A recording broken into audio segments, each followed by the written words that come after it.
اللہ الرحمن الرحیم۔ السلام علیکم۔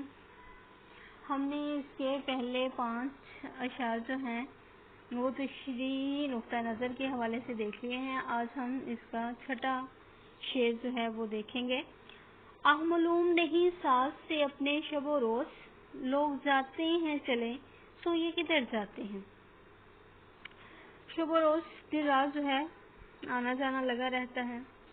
مفہوم اس کا دیکھیں، ہمارے ساتھ رہنے والے دن رات ہم سے جدا ہو کر جا رہے ہیں، مگر نامعلوم ان کی منزل کہاں ہے، کہ ان کی منزل کا ہمیں پتہ ہی نہیں ہے، خبر ہی نہیں ہے۔ درد کی شاعری میں معرفت کی راہ ہے، اس میں روحانی جدوجہد ہے، حقیقت کا کھوج ہے، تلاش ہے، اس کی ذوق ان کی فطرت کا جو ہے وہ حصہ بن چکی ہے۔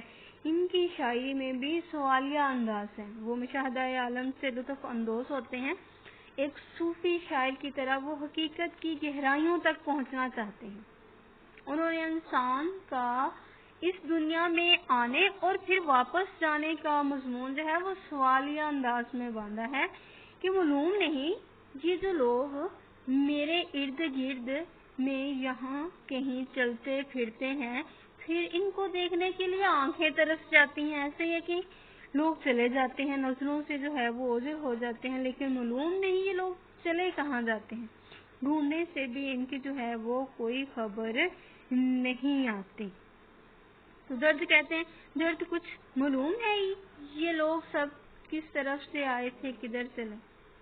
کہ درد نے ایک جو ہے وہ عمومی سوال اٹھایا ہے جو ہر انسان کے ذہن میں آتا ہے کہ ہم کہاں سے آئے ہیں اور کہاں جانا ہے۔ اسی طرح ہمارے سامنے لوگ جو ہیں وہ اس دنیا سے رخصت ہو جاتے ہیں، ان میں سے کوئی واپس آ کر نہیں بتاتا کہ اس سفر میں کون سی دشواریاں ہیں، اگلی منزلوں میں کبھی ختم نہ ہوں گی، وہ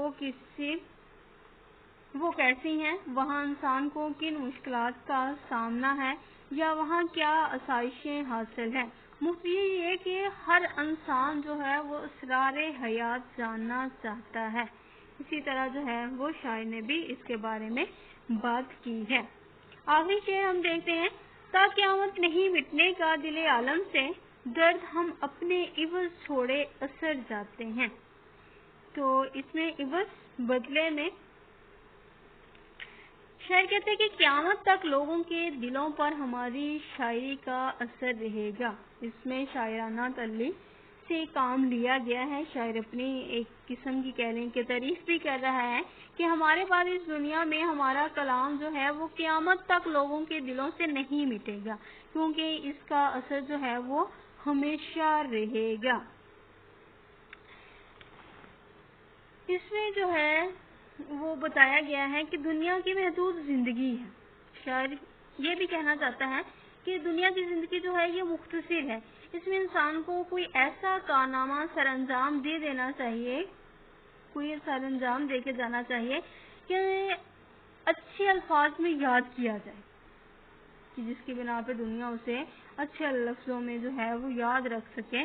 کہ شاعر کا خیال بھی یہی ہے کہ اب ایک حقیقت ہے کہ اس کا کلام جو ہے وہ دنیا میں یاد رکھا جائے گا۔ تو وہ اپنے کلام کے بارے میں خود ہی کہتے ہیں، پڑھتے پھریں گے گھلیوں میں ان ریختوں کو لوگ، پڑھتے پھریں گے گھلیوں میں ان ریختوں کو لوگ، مدت رہیں گی یاد یہ باتیں ہماریاں۔ تو پھر بعض نقاد یہ بھی کہتے ہیں کہ اسد جو ہے وہ ان کے چھوٹے بھائی ہیں، وہ بھی جو ہیں وہ ان کی طرح گوشہ نشین ہو گئے تھے، لوگوں کو ہدایت بھی جو ہے وہ دیتے تھے اور ہدایت کا سلسلہ بھی جاری تھا، اور ساتھ ساتھ شاعری کا بھی تھا کہ میرے بعد جو ہے وہ ان کی شاعری آ جائے گی، یوں نسل در نسل جو ہے وہ یہ کام قیامت تک چلتا رہے گا۔ حقیقت میں یہی شاعر کہنا چاہتا ہے کہ اس کا مختصر کلام ہے، لیکن اس مختصر سے کلام میں انہوں نے اللہ تعالیٰ کے بارے میں بہت اچھا لکھا ہے، تصوف کی شاعری کی ہے، اور ان کی شاعری جو ہے وہ تا قیامت لوگ جو ہیں وہ یاد رکھیں گے۔ آپ نے حوالہ جات جو ہے وہ اچھی طرح سے یاد کر لینے ہیں، غزل کے جو ہیں وہ مفہوم لکھنے ہیں، ان کو یاد کرنا ہے، حوالہ جات کو اچھی طرح سے یاد کرنا ہے۔ اللہ حافظ۔